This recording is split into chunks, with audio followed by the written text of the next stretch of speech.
I am Brother Cornell West. This is Chris Hedges. I'm Rosa Clemente. Hey, what's up? This is Chuck D, Public Enemy Prophets of Rage. And this is Newsbeat.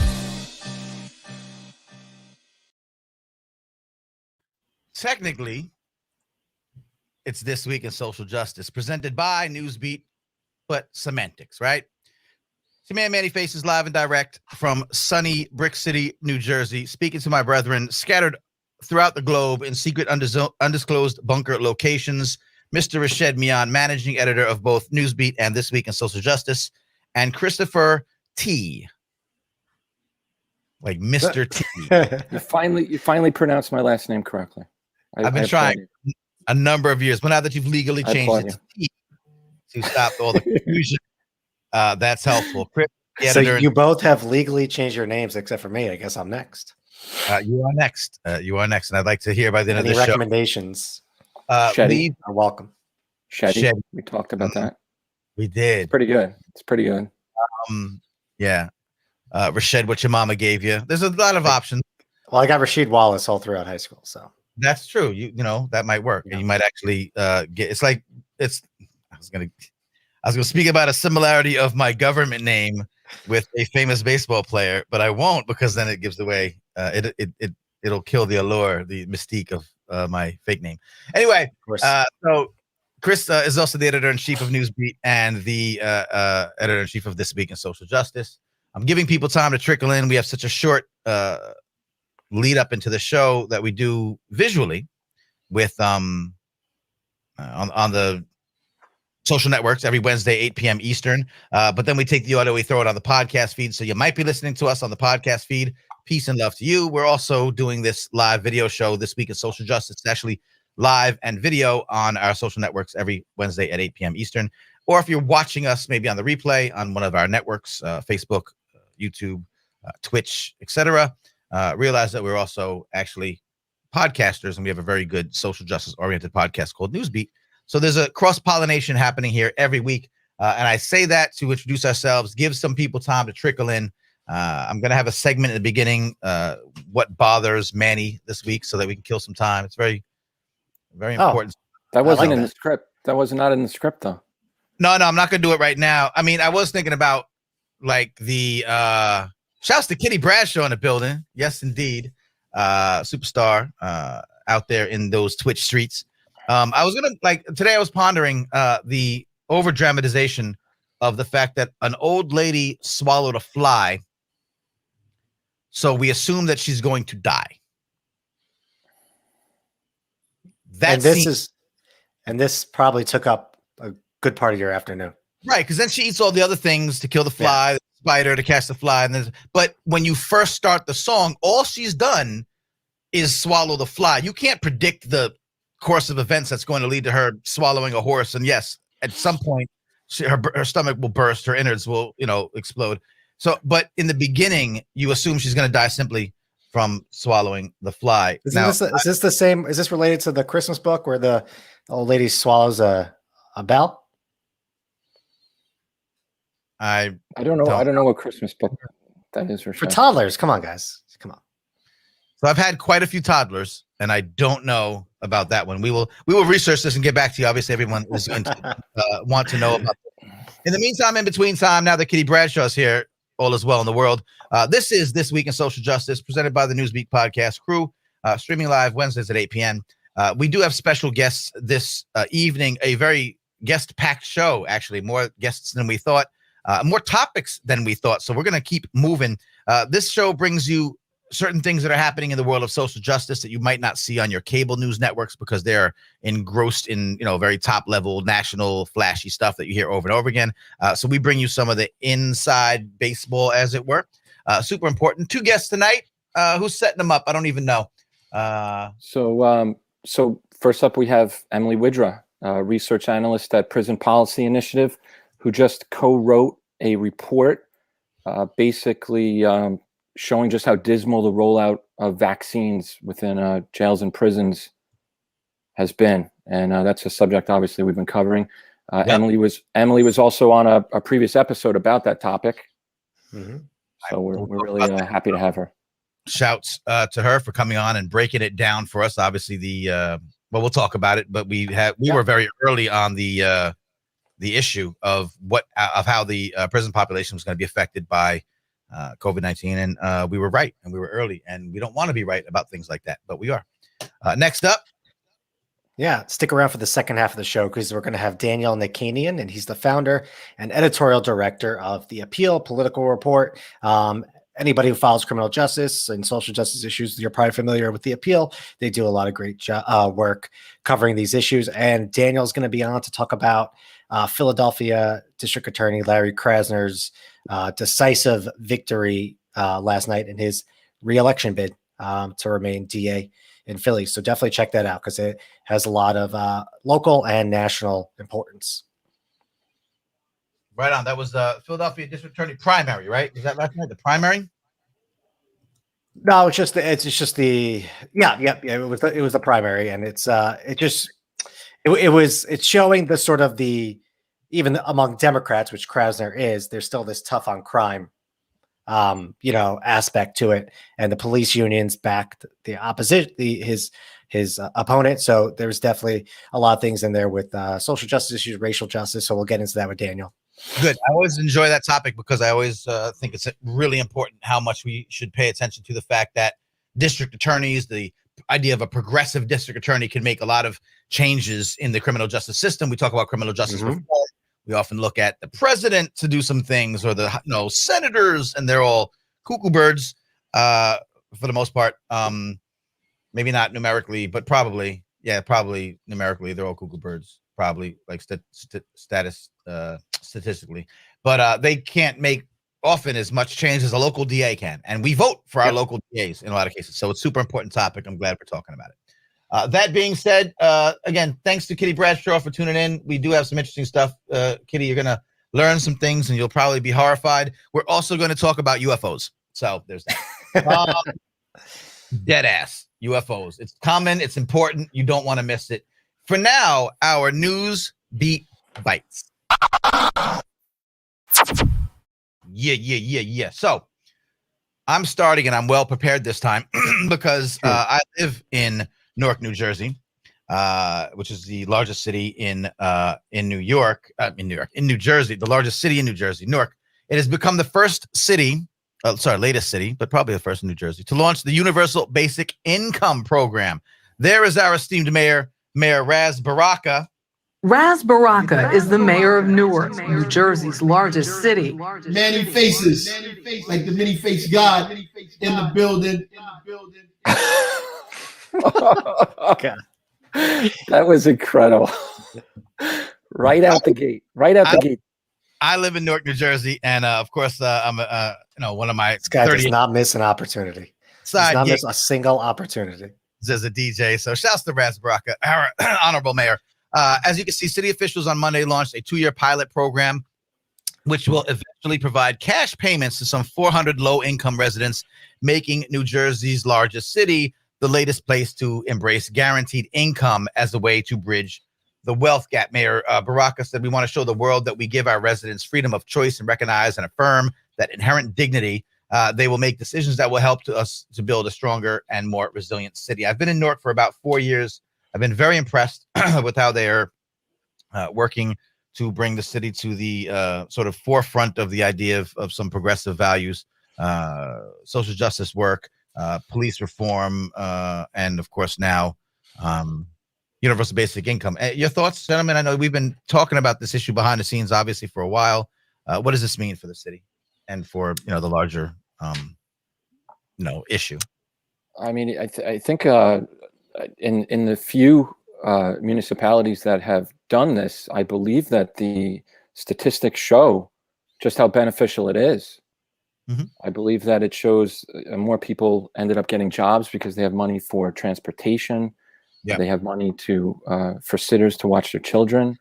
So it's fantastic. All right. Shouts to Mayor Baraka for that initiative, and we'll follow up more to see if that's how that affects things out here in Newark, New Jersey. Once again, let me remind you that Ras Baraka is the mayor of Newark, New Jersey's largest city. Many faces, like the many-faced God in the building.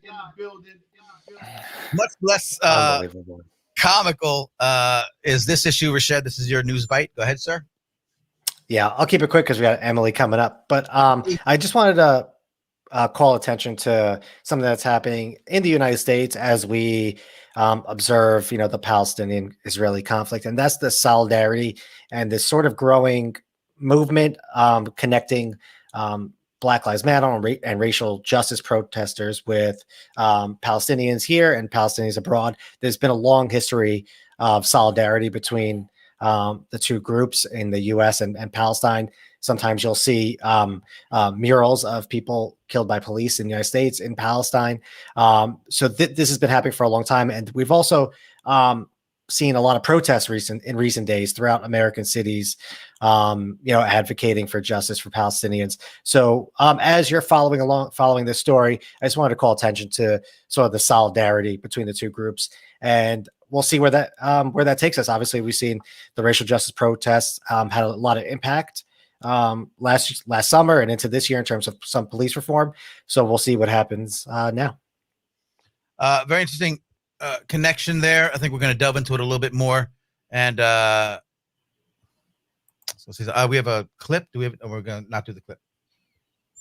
Oh yeah. Oh, if we have time, I don't know if we have time because of Emily, but Cori Bush. Oh, right there. Go ahead. Congresswoman Cori Bush had a impassioned speech on the floor, and I think it starts at 2:09. Manny, and if you could click, it's about a minute long. All right, let's go. We're here to save lives. Bassam's loved ones and his community, our St. Louis community, sent me here to save lives. So that means we oppose our money going to fund militarized policing, occupation, and systems of violent oppression and trauma. We are anti-war, we are anti-occupation, and we are anti-apartheid, period. If this body is looking for something productive to do with $3 million, instead of funding a military that polices and kills Palestinians, I have some communities in St. Louis City and in St. Louis County where that money can go, where we desperately need investment, where we are hurting, where we need help. Let us prioritize funding there. Prioritize funding life, not destruction. So today, we remember Bassam. We remember his resistance in the face of militarized police occupation as a St. Louis and a Palestinian. We lost him to a health crisis, but we remember his words today. Until all our children are safe, we will continue to fight for our rights in Palestine and in Ferguson. We stand with you in solidarity. St. Louis. So yes, again, a great topic, a really interesting connection there. We're going to delve into this a little bit more, but as you all know who are watching live and following up, we're putting the links to the stories that we're talking about in the comment section. Check them out, follow up, understand that there's an interesting connection there that ties into a lot of the issues that we talk about on a regular basis. So we'll come back to that. Christopher, on to you, sir. Yes, real quick. I just wanted to call attention to an investigation that The Guardian just published. And as in our last show, Rashad had mentioned how, after George Floyd had died, the Minneapolis Police Department published a short press release titled, quote, "Man dies after medical incident during police interaction." Obviously, we know what happened. It had no mention, obviously, of the knee that was on his neck for over 9 minutes.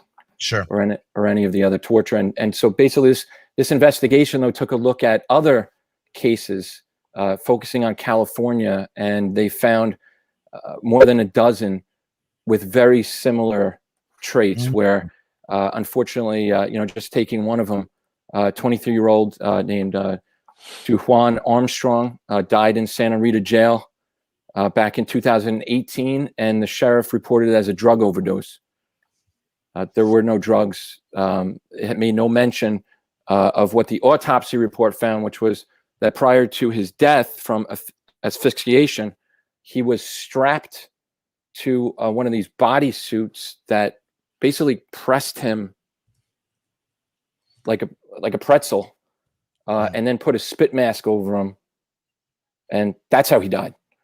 So it goes on and on. It's just an incredible. I mean, it's obviously incredibly disturbing, but it's really important for a light to be shown on this, not just to hold the police accountable, for these deaths and for accurately reflecting what happens during these confrontations, but also for journalists. There's another case in there where there was an altercation at a family barbecue between a 20-year-old and a 16-year-old, and the police showed up and just started firing, and they killed the 20-year-old and told the media that it was a man trying to kill a minor with a knife. And once the dust, sort of clears, there was no knife. There was no knife. But this person is forever crucified throughout all different types of media outlets as a knife-wielding maniac who was trying to kill a kid. So, the lesson for journalists, obviously, is you don't take what is fed to you and you question things and you investigate, and when there's a mistake, you correct it. So we're going to share that link. And then real quick, the second thing is sort of a follow-up, and we want to try to keep pressure on the U.S. museum system. We did a piece last show, horrific story, but it's tied to, in 1985, the Philadelphia Police Department dropped a bomb, 1 to 2 bombs on top of a house, incinerating 11 people alive. 5 were children, and they were all activists of a group called MOVE. Just recently, it turned out that the bones of a 12-year-old who was burned alive by the police ended up being used as a teaching prop in some Ivy League schools. And this is the most recent fallout.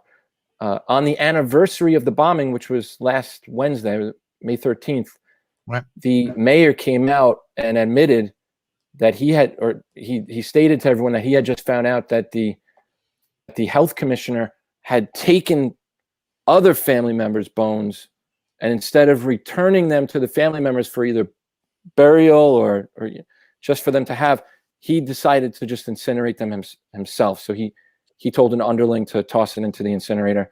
And so now he's stepped down. And just in recent days, it's still evolving, but now they're saying they might have found another box with some people's remains in it.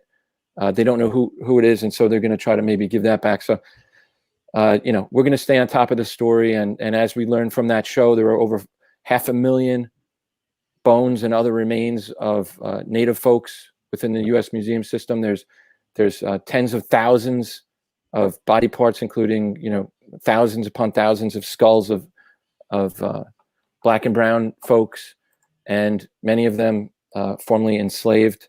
So it's just horrific stuff. But we need to continue to talk about it to keep the pressure on. So. Absolutely. And those who are interested in that but didn't see our other show, please do go back in the archives. We talked about this in depth. We had great conversation, great guests about the entire situation, and we plan on having more. So stay tuned. We're following this story. It's a really horrific thing. And also, I sense a pattern here that when we hear something horrific like that it's a pattern here.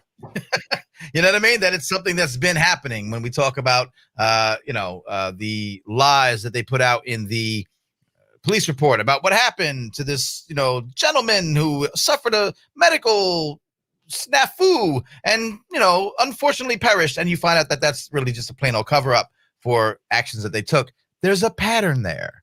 So, what I like, again, brings it all full circle to the fact that local DAs play an instrumental part of making sure that these things don't happen, because as we see with the latest ongoing string of police-involved killings of young Black men, that DAs feel like the police are justified in their actions. So there's a lot to unpack here. Yeah, and just one last quick note on that. And obviously, not every police officer is a mass murderer, like some of these people. Sure. But it also speaks to, the police being used to respond to what a health, officer should probably respond to. I mean, a lot of mental health, undiagnosed mental health and diagnosed mental health issues. And we've talked about this on previous shows too, so you can go back and listen to some of that. It's almost like solutions exist. Oh my God, it's so weird. Anyway, let's keep it going, y'all. This week is social justice, resetting the room as we do on Clubhouse. By the way, are we going to do Clubhouse tomorrow? If we're around, we'll do a follow-up to this on Clubhouse. If you do follow us on Clubhouse, follow me on Clubhouse. We'll do a follow-up to the show, kind of like a post-game report, 1 o'clock Eastern. Check us out. Moving along, we want to welcome our phenomenal guest. Let's go. All right. We're lucky to have on Emily Widra of the Policy Prison Initiative for tonight's show to talk about vaccines inside jails and prisons. Emily, thanks for joining us. No problem. Glad to be here. So we're going to point everybody to your new report that I think was released today. And I know that's when it landed in my inbox. But Emily, can you just remind the audience about some of the conditions inside jails and prisons during the COVID-19 pandemic and the infections compared to the general population? I just want to sort of lay out some context for people if they don't recall what's been happening. Yeah, absolutely. I think some of the two most pressing statistics to think about when we're talking about COVID behind bars is that the case rate is almost 4 to 5 times higher in prisons than it is in the general US population. So we're talking about more than double, like 4 to 5 times higher. That's huge. And the same thing is true of the mortality rate from COVID. So people in prisons are dying at 2 to 3 times higher rate than those who are outside of prison. So we're seeing sort of the effects of COVID that we are experiencing in the outside happening sort of in a microcosm under a magnifying glass, amplified in prisons and jails. So, you know, that's been happening obviously since the beginning of last year. There's been, you know, over 400,000 cases in prisons. There have also been over 100,000 cases among prison staff and a couple hundred deaths of staff. So this is kind of something that's definitely still running rampant in prisons and jails across the country and has been pretty catastrophic behind bars. It's horrifying. And later on, we're going to play a part of the episode that you helped us out with, Emily, in the past about this. I'm wondering, so you went through some of these statistics that you found, and I'm wondering if you could talk a little bit about this disparity in vaccination policies and the harm specifically from not having a national standard. Absolutely. So I think as we often see, policies across state lines and even across county lines within a state, so if we're talking about jails, those are county level, the policies are always very inconsistent and tend to differ on a lot of key elements, whether it's talking about getting the regular seasonal flu vaccine out, or if it's something more timely, like getting the COVID-19 vaccination out. So we've seen that only about 10 states had incarcerated people specifically identified as part of their first phase of the vaccine rollout. So all the other states either had it sort of ambiguously or in a later stage. And so, you know, our thinking at Prison Policy is that if we're going to be vaccinating people early who are living in congregate housing, living in dense areas, unable to socially distance, like nursing homes or college dorms, then prisons and jails should certainly be up there in that first phase. So initially, we only saw about 10 states identifying them as in that first phase, whereas about 26 states offered vaccinations to corrections staff in the first phase, which I do think was a good plan. I think that they are certainly at high risk as well for working in these environments. But you can see sort of that disparity between like, oh, well, we'll vaccinate the staff and that will somehow create a barrier to protect the incarcerated people instead of us actually just offering them the vaccine early on. And that's something that's been really challenging to follow across the country because it's changing, it's evolving, which is good, but it's also hard to track. So, you know, we are also seeing things sort of changing like this week. So in Cuyahoga County in Ohio, you know, they initially had only 5% of the people in their jail were vaccinated. And just this week, they started to offer it to everybody in the jail. And we're talking about like mid-May now, like, you know, almost everybody is eligible over the age of 12. So what are we doing just rolling that out? So yeah, those policies have not been very consistent or very structured. Yeah, Emily, and you obviously mentioned how there's still so many more incarcerated people that needs to get vaccinated. So can you just talk about sort of just like the built-in harm inside these institutions when it comes to infectious diseases, especially the coronavirus? Because experts have been warning about this from day one, that this was declared a pandemic, but we still let it fester inside many of these institutions. Can you just talk about just some of the inherent problems inside these places? Absolutely. I think, there's two levels at which I think we can answer that. And the first is sort of historically. And thinking about historically, people in prison are tend to receive inadequate health care to begin with. They're generally in overcrowded facilities where medical staff don't have the time or the capacity to see everybody who's having a medical problem.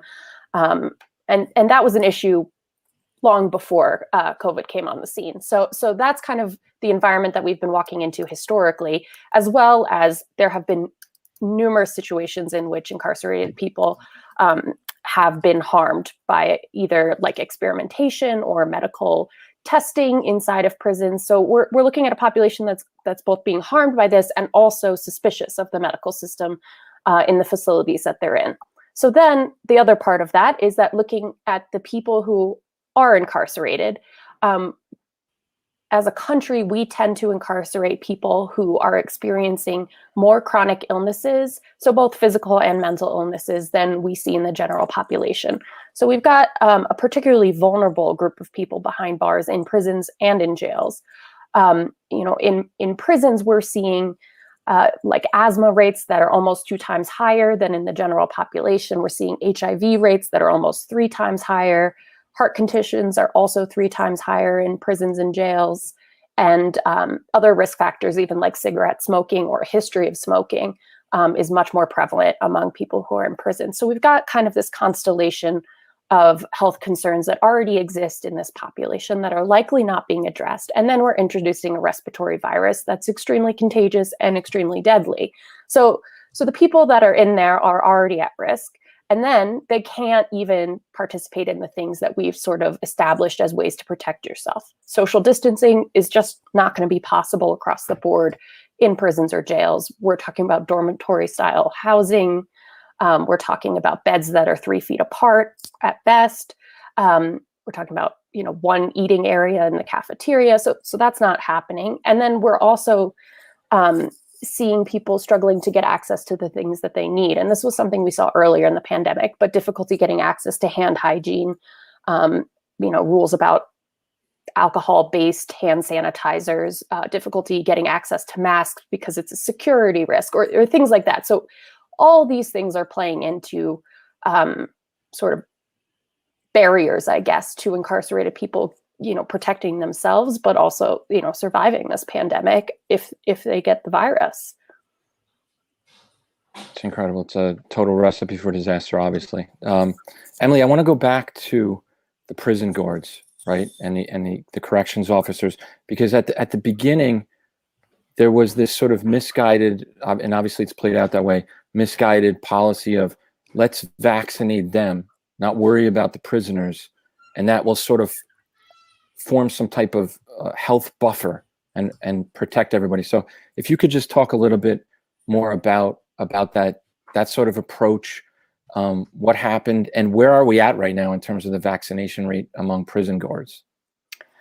Yes. So I think that the initial ideas around vaccinating Department of Corrections staff, prison staff, medical staff, all of those people who are coming in and out of the facility, was based on a couple of factors that had already been sort of in play and then kind of faded out of play during the pandemic. So initially, a lot of states made a move to stop admissions to prison. So instead of letting new folks enter prison, they're kind of keeping them in county jails.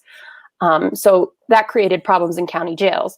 But then you're seeing that in those prisons, the only people exiting and entering are the staff. And so they become sort of unintentionally the people who are carrying that risk of contagion. So once that happened, you can sort of see the logical leap to saying, oh, let's vaccinate the staff first. However, by the time we started vaccinating people, I think every prison system had resumed admissions. So we're no longer like, some confined population. The population is changing. There's people coming in, there's people going out, there's people coming back in. So that's no longer like a feasible plan. So when that changed, I think this vaccination rollout plan should have also changed in those states to say, okay, we need to vaccinate both the staff and the incarcerated folks at the same time. it's been interesting to look at the acceptance rates of the vaccine among correctional staff and also among the incarcerated population. So the median vaccination rate of prison staff across all the states that we could look at, which was about, I think, 36 states in the federal system for staff data, the median was about 48% of staff were receiving that first dose or the Johnson & Johnson 1 dose. So that's like below half. And for a population that we were initially considering to be some sort of protective wall between people behind bars and the general population, that's obviously not going to cut it. That's nowhere near herd immunity, and we don't even know what that's going to be for COVID. So it's just not even close. Some states like Michigan and Alabama have just over 10% of their prison staff vaccinated, and that's pretty frighteningly low. And there were only 4 states that had over 70% of their staff vaccinated. So again, that's good, but the fact that it's only 4 states is pretty frightening. So I think that plan sort of hasn't really played out very well, especially as we continue to see case rates kind of climbing among incarcerated people and impacting staff as well. And continued COVID deaths behind bars in states where, vaccinations have even started in prisons. People are still dying of this disease, which, we could really be reducing the number of people dying by COVID behind bars. We have that ability at this point. Yeah, that's a good point, especially because people don't realize that this is a virtual death sentence for people who were potentially in prison for a few years or whatever the case may be. Emily, just quickly, the last question that I have is prison policy obviously did you guys did a report where you graded each state, and I think most states in the country received a failing grade. How has the vaccine rollout potentially impacted those calculations? I don't know if you've done anything like that yet, if you've updated that report, but I'm just wondering if that's part of your calculation going forward. Yeah, we haven't updated that report where we sort of divvied out those scores based on how folks in these states were responding to COVID in prison. So we looked at both population reduction as well as some other efforts like getting out PPE, personal protective equipment to staff and incarcerated people, and all sorts of other, criteria that we put into that. I would expect that everybody would score a little bit higher if we kept those same criteria, because things like getting out masks have become a lot more accessible than they were back over the summer. But I think we would have to, as you suggested, incorporate the vaccine rollout. And given the fact that we're still looking at just about half of the incarcerated population is vaccinated, which is, again, a good thing. We're talking about a rate of vaccination that's very similar to the general U.S. population, but to remember that this is a population that is particularly at risk for severe complications from COVID. So you can say, yes, that 50%, 55% is similar to the general U.S. population, but it's still really, really, really dangerous behind bars. There's no socially isolating in your apartment because you're not vaccinated. You can't. You're in prison. So I think if we were to incorporate that, we would have to weigh that a little bit more heavily than some of the other criteria at this point. And I would expect that most states are still doing pretty poorly in addressing this. I mean, it's a population that legislators and officials are often forgetting and often overlooking on purpose. So it's almost impossible to see prisons and jails addressing this in the way that has been recommended by policymakers and and lawyers and attorneys and all those folks on the ground doing the work, and the people behind bars advocating for themselves. So they're just not listening. Definitely. To that. And I think if anybody's watching as opposed to the podcast, you can see that New York State has 27% vaccination rate, and New York was mandated by the court to perform vaccinations. It wasn't even a policy by legislators or the governor. So definitely important information from Emily. Emily, once again, we always appreciate your time, and I just recommend everybody check out Prison Policy. Sign up for the newsletter, because as a journalist, it's a great resource to have, but also just for the general public, just to stay informed. I definitely suggest you do that. Emily, once again, thank you so much for coming on the show. One time before we go, Oh, Emily, sure. Manny, thank you for that in-depth breakdown. Obviously, your work is super important, noble, and worthy. One thing, I'm going to take it down to a real everyday person kind of level. Some of us have loved ones that are in prison, right? We have friends, family members, and we know, because from dispatches from the field, as it were, that these conditions exist and that these problems still exist, that the vaccinations haven't rolled out to everybody. I know it seems daunting for a family member or the everyday person to help affect the change. When you said lawyers, policymakers, advocates, organizations are all doing the work to try to make these things better. What can the everyday person, the family member, the regular constituent do to try to affect the changes that are necessary to help our incarcerated population, our friends, families, and neighbors? Yeah, I think that's a great question. I think as I normally do, have two answers to that. One is sort of on an individual level. I would really encourage folks who have access to a lot of information about vaccines and the risks and benefits of it, and what it actually entails and all of that. I would really encourage those folks to talk to their loved ones behind bars, because the reality is it's very hard to imagine that public health education is a priority in prisons and jails. We've been hearing stories from people behind bars that there's sometimes a flyer about the J&J vaccine on a table, and then they're asked if they want it, and they say no because they don't know anything about it, or they watched one news episode where it talked about the risks of it. So there's no consistent education. So that would be sort of one thing I would offer as sort of a tangible kind of quick step, would be to just kind of offer some education however you can, whether it's a phone call or an email, or if there's visitation available, to do it that way. I would sort of on a bigger scale, I think that's where it's a little less tangible to think about what kind of changes we can make.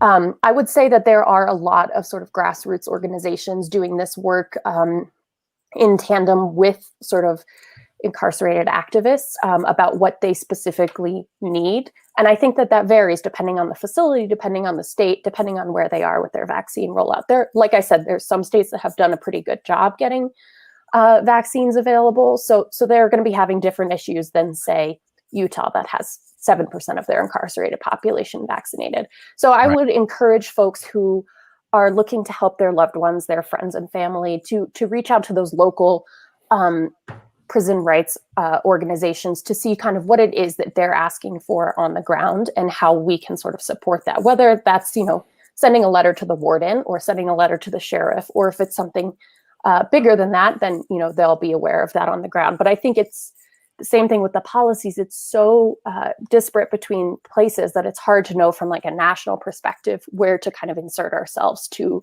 help support, the people we care about. No, that's valuable information. I appreciate that. Thank you, Emily.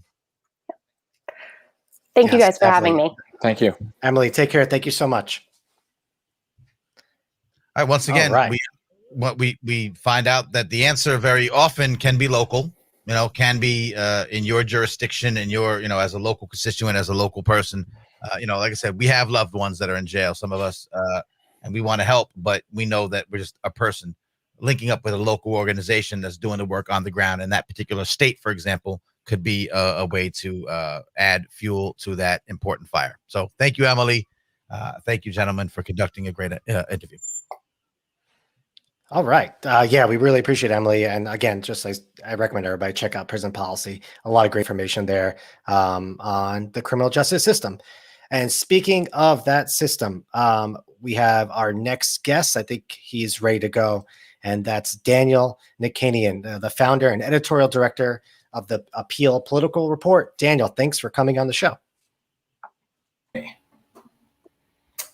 Thanks for and it's great to be here after Emily in particular, because as a reporter and editor, PPI's work is always so essential, and their data, their sources, their research to anything we do at the Appeal, and so it's great to be able to be here after her. Yeah. Oh, yeah, definitely. I was saying the same thing. That it's an incredible resource to have for anybody. Daniel, we really appreciate you taking your time out tonight, especially in light of last night's Democratic primary in Pennsylvania, in Philadelphia, concerning the district attorney race there. Can you, just for some of our viewers and listeners who might not be too familiar with the local politics there and Larry Krasner specifically, can you just talk about sort of who he is, the unusual route that he took to become DA, which is already a sort of often obscured role in our politics, and how he sort of rose to fame? Sure. So it's a very interesting moment right now for DA politics, for criminal justice politics. So just the big picture first for people who may not know who even Larry Krasner is. So in 2017, in the DA race, the race for chief prosecutor in Philadelphia, Larry Krasner won the primary and then the election. And that was very unusual because he had no experience himself as a prosecutor or in law enforcement writ large. His own experience was as a criminal defense attorney and a civil rights attorney. And he really ran, and he actually had already clashed for a long time with law enforcement, had filed lawsuits against law enforcement in Philly. And so his election was really a catalyst for a lot of conversations nationally around the role that prosecutors can play in changing the criminal legal system from the inside. You know, he's not the first person who ran on criminal justice reform in a DA race, but the fact that he was such an outsider to the system, in fact, the fact that he had spent his career fighting the system, kind of changed the expectations of what is even possible to talk about in these elections.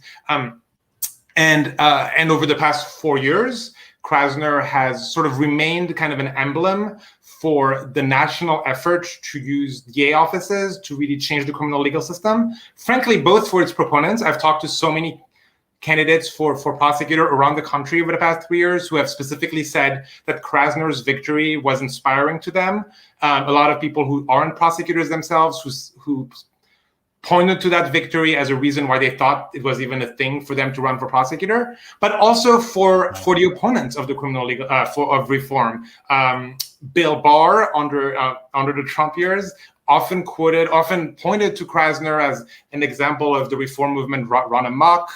A lot of people in the police union, the police union in Philly was very, very hostile to Krasner and fought him for 4 years.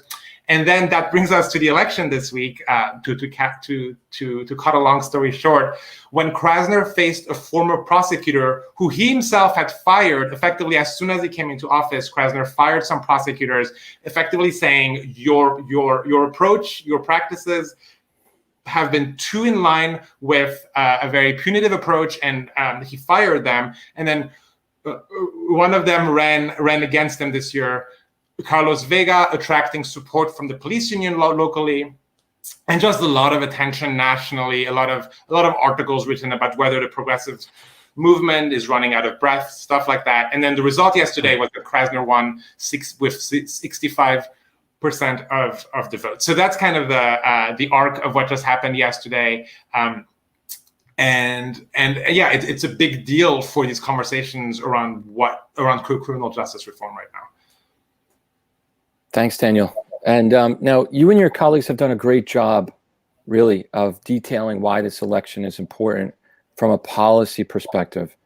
Whether it's dismissing criminal charges for drug possession, reducing the number of people under community supervision, or overturning past criminal convictions. So I was wondering if you could talk a little bit about these policies in the context of his reelection and to the extent to which his primary opponent wanted to roll them back.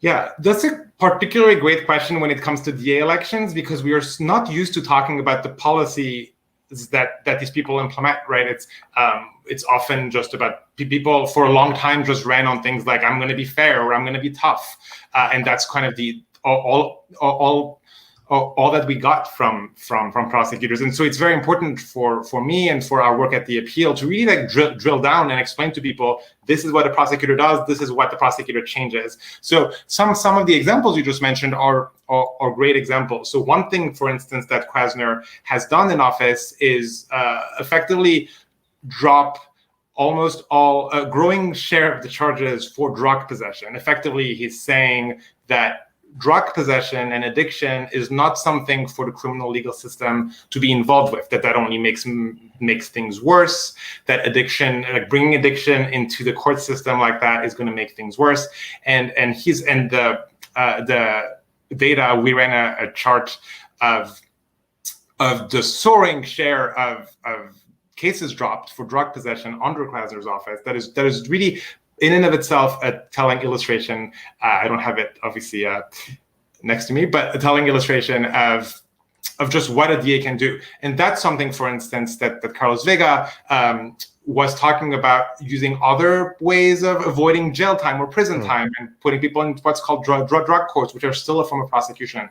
But that was a form of contrast, for instance, that came up. Another form of contrast that came up was that DAs can protect immigrants from various sorts of immigration consequences. When someone who's not a citizen comes into contact with law enforcement or the court system, that can have very, very bad consequences for their immigration status if they're legal, and for their deportation if they're not. And Krasner had created an office within the DA's office to find ways to charge people or sentence people in a way that would circumvent the immigration consequences, right? So those are specific examples of the sort of powers these judges have. Obviously, then we can talk about seeking lower sentences, seeking lower bail for people to avoid pretrial detention, all sorts of things. And Vega's argument really was Krasner's attempts to lower incarceration were going to harm the city. That was effectively a tougher on crime argument. Though, and I will end here, what's interesting in the election, really, I think, is that Vega, in some ways, was not fully embracing that old school tough on crime message. He was running with the support of the police union, and he was having all this like national coverage of whether reform versus tough on crime is more appropriate. But in a lot of the things he said, he wasn't fully embracing the idea that he wanted to reverse Krasner's policies, as though the movement has come so far, the conversation has come so far that we're no longer in 2017 or in 2013, and those same arguments will no longer hold sway.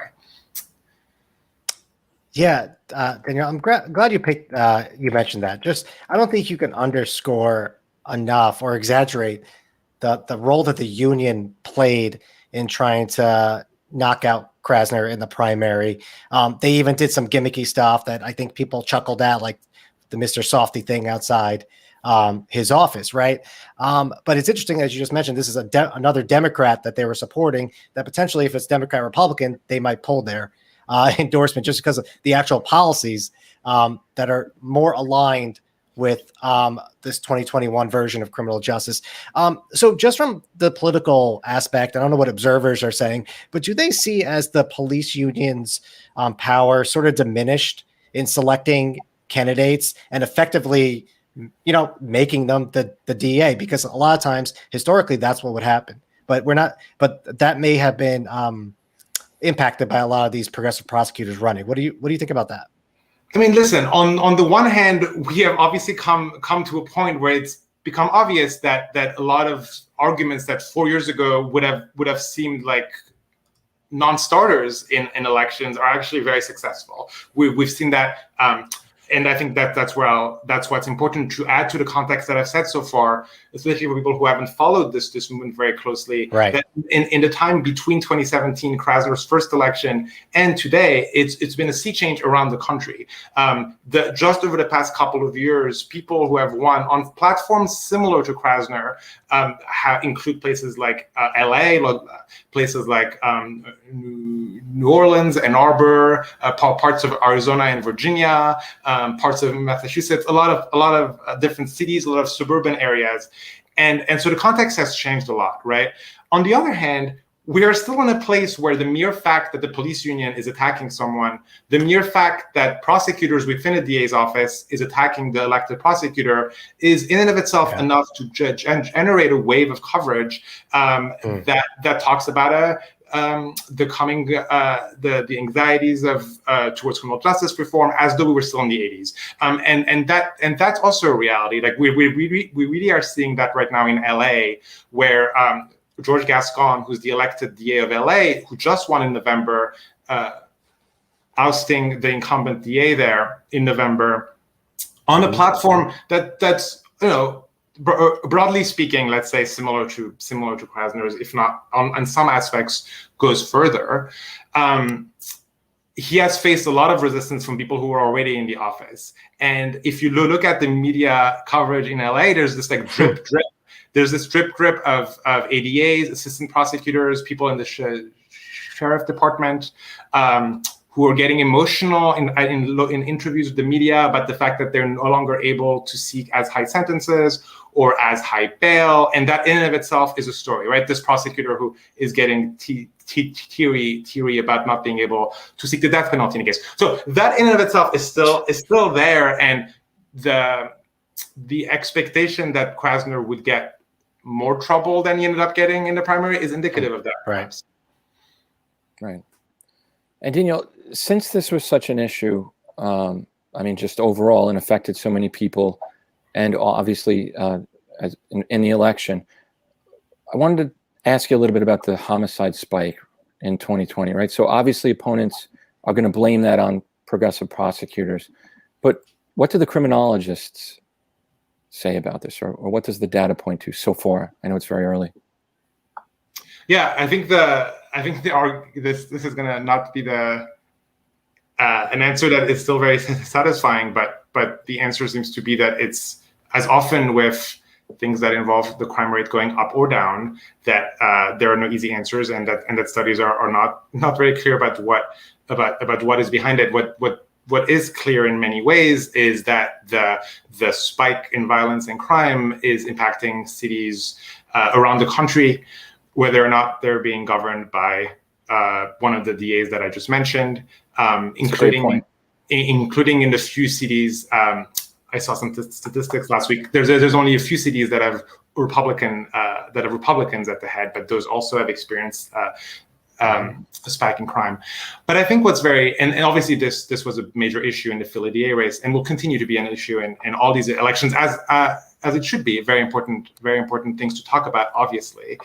But I think what's important, I think some of where the conversation doesn't really quite make sense how it's happening is that the conversation, sometimes it looks as though people think that criminal justice reform, that people only argue for criminal justice reform when crime is low. When a lot of the argument for reform, for abolition, for wherever you are on that spectrum, is that the conventional approaches to incarceration and policing have failed at creating a safe society, right? And so it's not that criminal justice reformers are throwing their hands in the air and are saying, "Oh, the crime is spiking, so it's no longer our turn." On the contrary, a lot of the argument for people like Krasner right now is that it's mass incarceration, the way in which that has impoverished entire communities, that has put people in great straits. That all of that has something to do with how we think about safety as well. I mean, for instance, at some point, one of you mentioned probation rates in Philly, and that's a very important thing to think about, because Philly has one of the highest rates of probation in the country. So that means people who aren't in prison, so we don't really count them as incarcerated. Well, they're not. They shouldn't be counted as incarcerated, but yet they're under extreme amounts of supervision, and at the slightest trip up, they can be sent back to jail. So, right, those sort of approaches to how we think about crime and safety, the argument goes to people like Krasner, are part of what has caused American society to be broken in many ways. So I think that's what's playing out right now. It's not an argument of whether, it's an argument of what is the best solution to these problems of violence, right? And Krasner got 85% yesterday in, for instance, in Philadelphia's Black wards. He got support kind of in a lot of the cities. So that's important to think about in terms of who is supporting him and what sort of arguments are resonating. I really appreciate that answer, Daniel, because just it's a lot of people sometimes when they're reading about crime stats, it's often missing the context and how difficult it is to actually give a reason why stats are going up or down or whatever. So really appreciate that. Just the last question, because I know we're going over. We obviously, Chris mentioned a lot of the policies that Krasner has enacted during his time as DA. What has he promised going forward?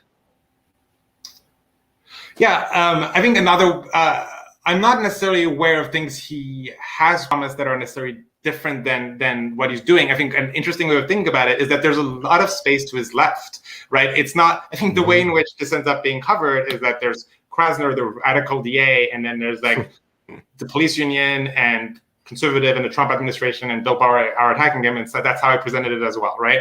But if you look at how the very community organizations and grassroots groups like Reclaim Philly, the Abolitionist Law Center, a lot of groups are based in Philly and are very active.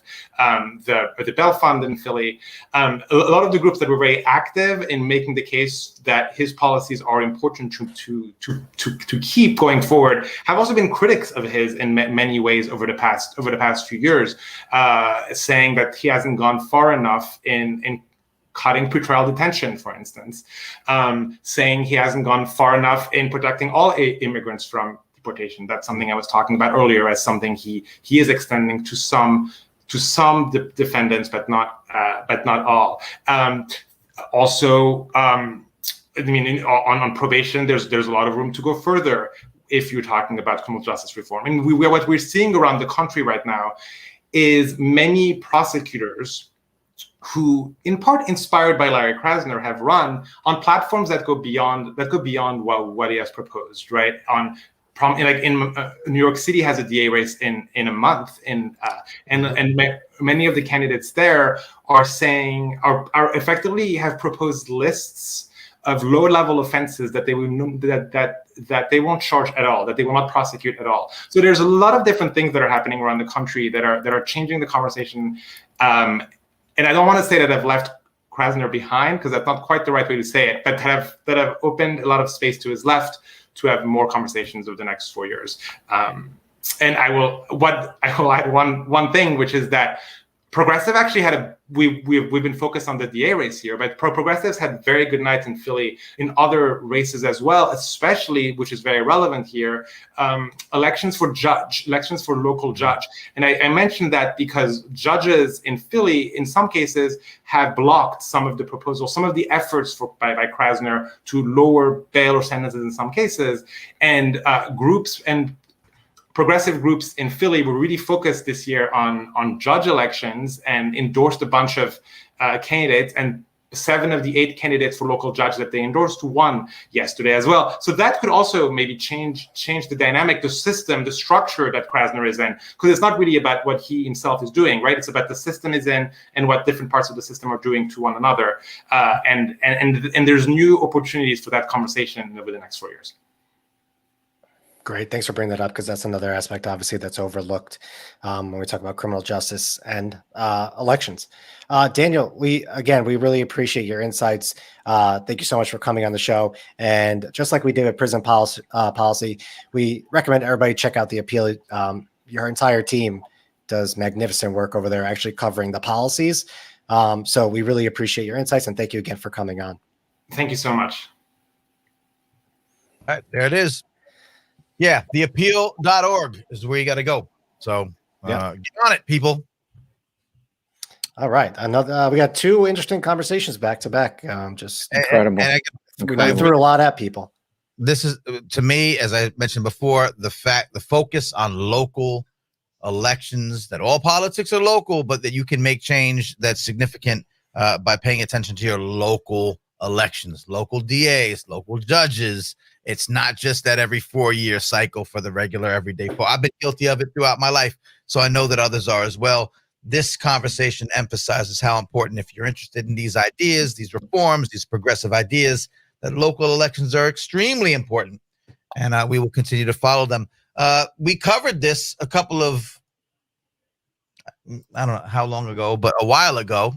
Tee up the Law and Order episode. Oh yeah. So man, I don't even remember. This is when Chase Abedin, I think, was running, or this was right before. Yeah. So it was a couple of years ago.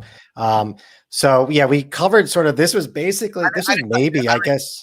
I like to brag and tell people that we were way ahead of all this conversation years ago. So it's fine that it's Well, old. I think we got there we just sort of as were. the progressive prosecutor thing was coming to life, right? And it's actually, we were so early that some of them don't even like to be called progressive prosecutors. They like to be called reform prosecutors.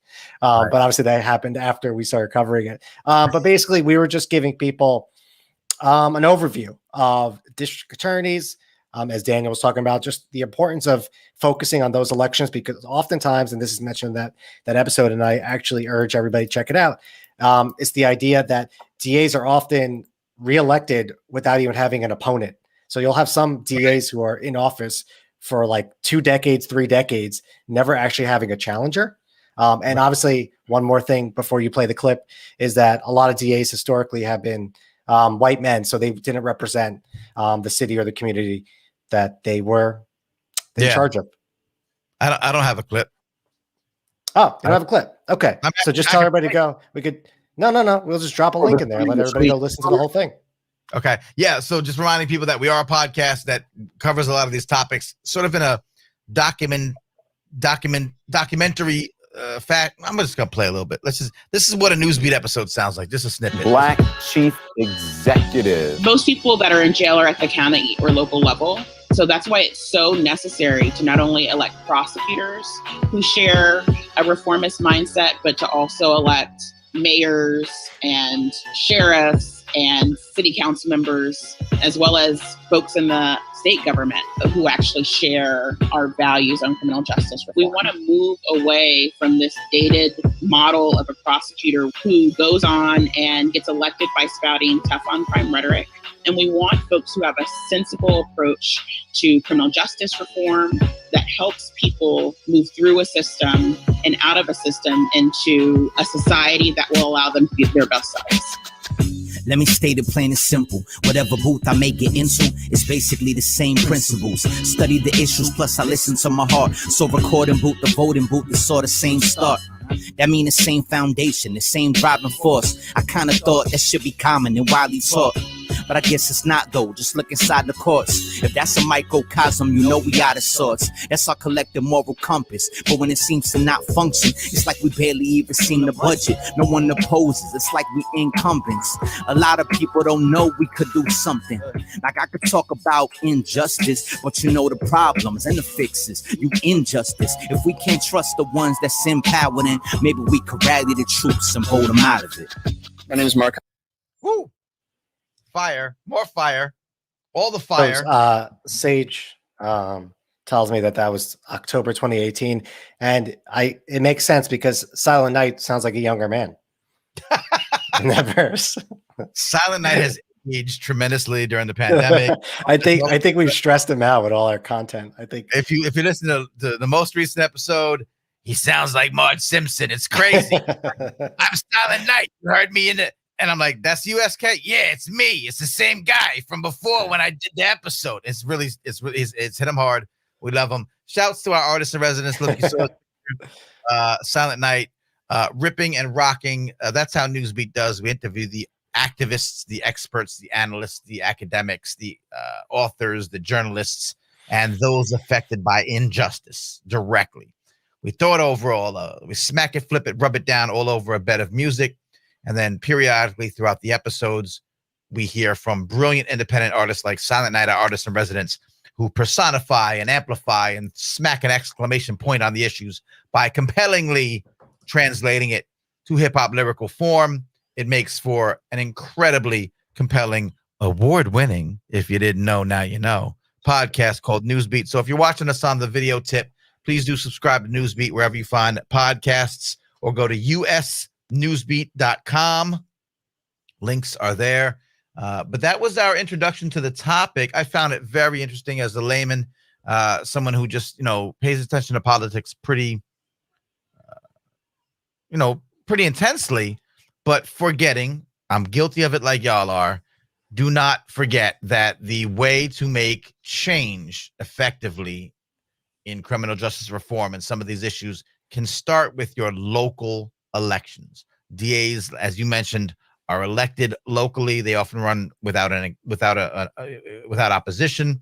But you know what? You could back somebody to oppose them. There are organizations in your city, town, county, government, whatever, legislation, where they're trying to make these changes happen. Look into them, find them, seek them out, throw your weight as a grown-up, as a citizen, as an adult. Let's do some adulting and get involved with the political system on a local basis. Things can happen as we have seen.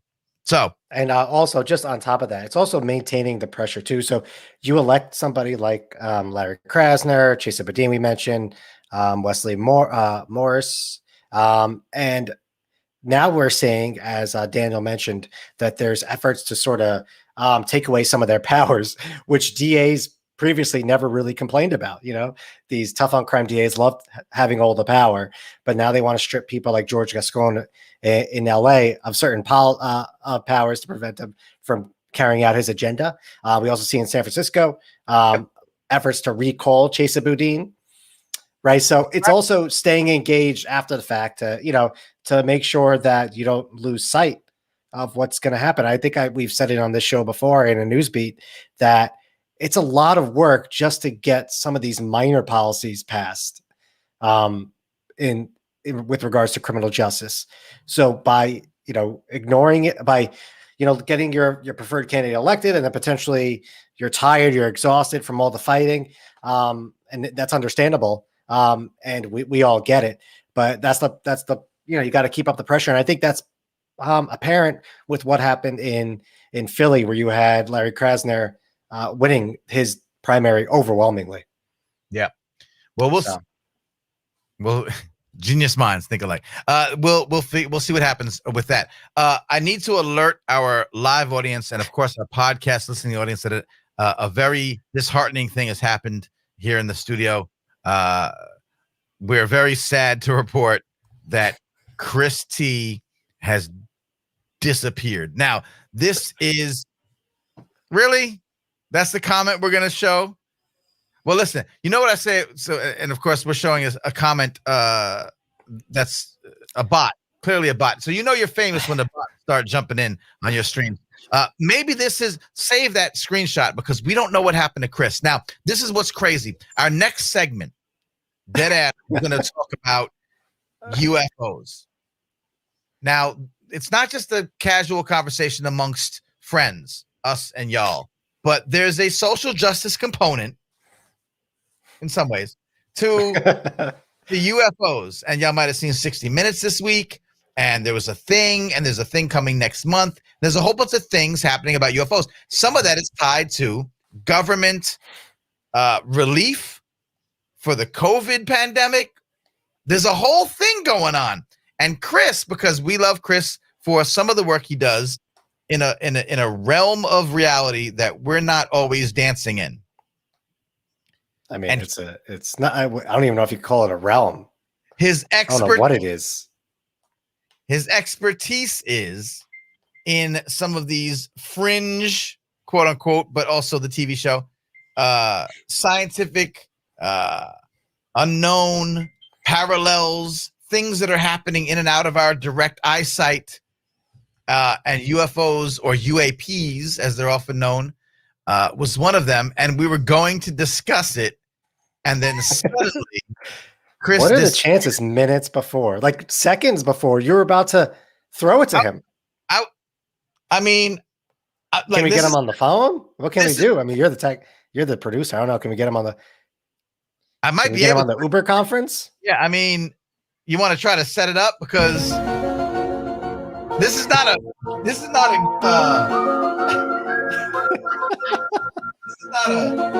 bit.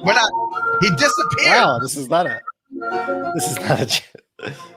It's not that we don't know what happened to him, why his connection was cut. We don't know where he is. We don't know what happened to him. He literally we could try to call him, but we otherwise don't have any contact with Chris. I know we're out of control right now, but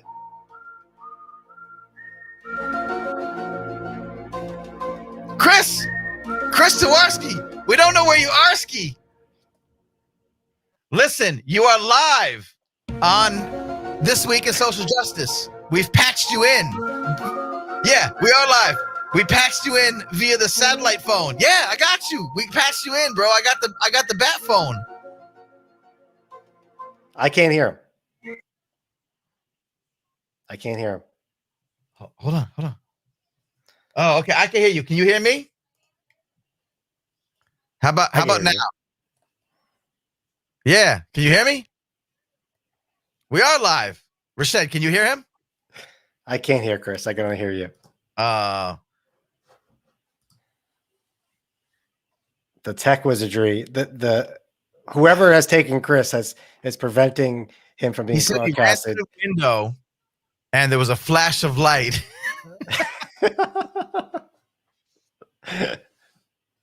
All right, we'll save it for the next show. I think it's a good tease for next week. We'll save it for the next show. There is a social justice and or government political connection with UFOs. It's important. It's a great topic. I'm really upset we couldn't get into it tonight. But that is what happens. Obviously. They're trying to get us. They're always watching. And we don't know who they is. Obviously, the government, other powers that be. Yeah. All right, so let's do it for next show. It's all good. I think we have enough time until this famed report is going to come out. I don't know if it's going to be everything's going to be redacted except for the letters ET. Yeah, I mean, the short answer is there is a bit of money that was put aside in the COVID relief package to look at whether or not, essentially, I mean, this is super simplified, whether UFOs are real. Now, you might have seen 60 Minutes last Sunday posed this line of questioning. They talked to military officials that have reported and seen, anomalies. They've showed video. There's some clips. There's some things that are happening. This is nothing new. This has been happening for decades and decades. What's new is that they are incorporating this into a report that was commissioned to find out whether there's actually some credence to this, which is, I think, coming out in June. Chris, I hear you. Is that correct? I love Chris is just in your ear. He's just gonna take over he's gonna take over your body. He says, is this a coincidence? It's really weird. We were planning this whole discussion, but we will find Chris. We will protect him. We will protect Chris at all costs and come back next week on This Week in Social Justice to talk about the connection of UFOs/UAPs to the COVID relief fund. And we will then be a step closer to finding out if indeed. That's interesting. I think Sage thinks Chris was taken to Camp Hero.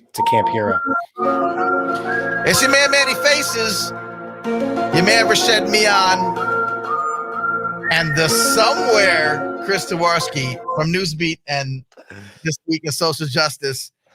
This is what we brought to you tonight. Thank you to our amazing guests who we had on tonight discussing Emily Widra, research analyst at Prison Policy Initiative, who broke down the tragic story. We're joking now, but obviously it was serious earlier and it remains serious.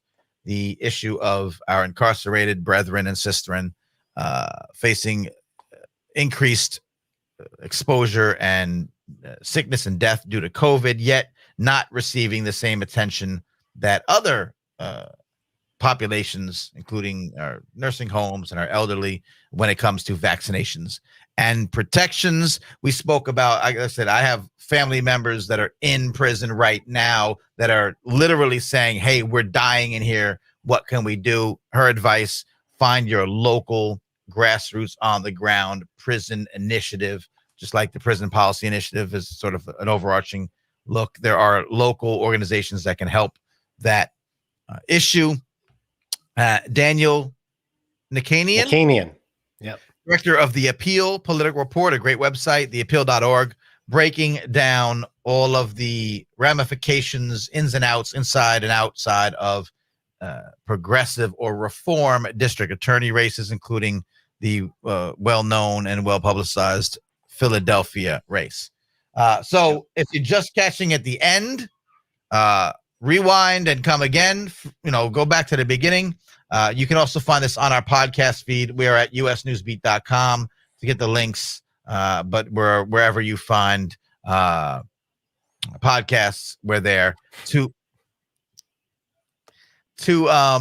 words, one love. Newsbeat by Maury Creative Studios. Shouts to Maury Creative Studios and the Many Faces Media teams who help put the podcasts and this broadcast together. We'll be back probably next week with all likelihood. I have a granddaughter that is on the precipice of entering the world, so I don't quite know when I'm going to be here or there, but I'm just sharing that with y'all because you love us as people, not just presenters of interesting information. Rashad, anything else? Am I forgetting? Should I? Somehow we failed to mention that the Knicks are the 4th seed in the Eastern Conference. Obviously, we're saving the best for last. Go New York. Go Tuesday, New York. I'll be at game 2, so there's no telling if I'll be back for Wednesday's show. I guess I could do it from wherever Chris is if they could find me. Nice. And, I'll teleport be. me. Hold on. The pyramids of Mars have great reception. This is what I'm hearing from Chris. I'll be in Atlanta visiting my newly birthed grandchild during the first couple of games. So I will be probably getting it. I'm just saying it's probably going to happen. It's amazing how that works out too. It's really crazy, right? So anyway, yes, go New York, go New York, go.